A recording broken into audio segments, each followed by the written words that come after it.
Շնորհակալություն, պարոն վարչապետ, որպես մի նախարարություն, որի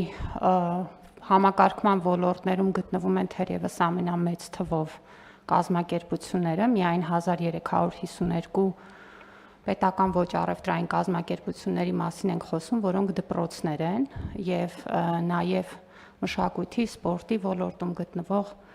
այլ հաստատությունները։ Մենք այստեղ իհարկե ամբողջությամբ հասկանալով թափանցիկության, հաշվետվողականության հարցերը, որոնք կարևոր են, կարծում ենք, որ ամեն դեպքում որոշակի առանձնահատկություններ կան, որ պետք է հաշվի առնվեն, որտեղ նախ եւ առաջ այս ծավալի ուրեմն վարձակալությունը առաջացնելու է էական լրացուցիչ բեռ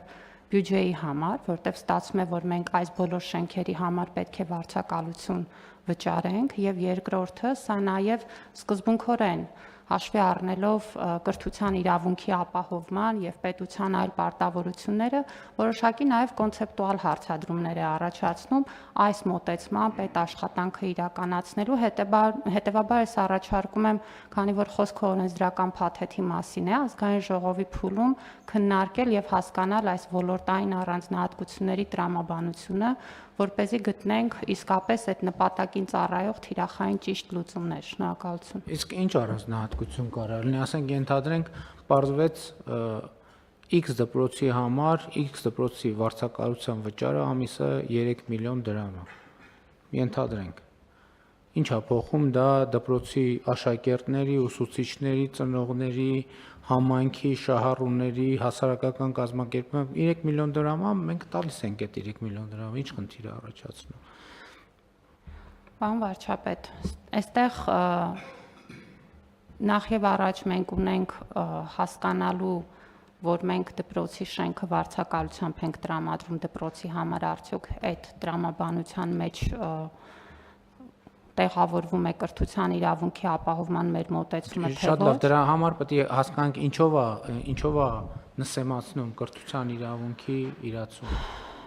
Խոսքը նսեմացման մասին չի, բնականաբար, բայց այստեղ կարծում եմ բոլորը խոսում են արդյունավետությունից, պիտի նախ եւ առաջ նաեւ հասկանանք արդյունավետությունը։ Իմ տպավորությամբ մենք վարչարարություն են գեներացնելու լրացուցիչ, մենք այսօր արդեն ունենք խնդիր, որ վարձակալության գործող կարգով դպրոցները օրինակ չեն կարողանում սննդի կազմակերպումը իրականացնել եւ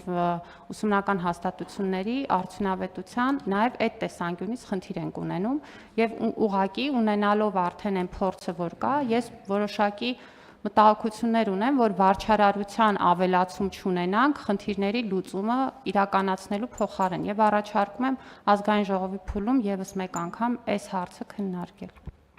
Պարոն Գրիգորյան, համեցեք։ Ես կարծում եմ, Տիկին Անդրեասյան, սա շատ ճիշտ որոշում է, որովհետև սա երաշխիք է, որ մենք մասնավորի հետ մրցելու ենք, մրցակցություն ենք ունենալու։ Հակառակ դեպքում ինչ ենք մենք անում։ Մենք վիրտուալ կապիտալ ներդրում ենք անում, որը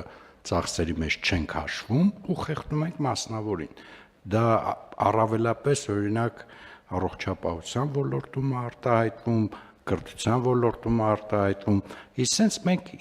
որևէ խնդիր իրականության մեջ ծառայության մատուցման տիրույթում չկա, բայց մենք պետք է լավ հասկանանք, որ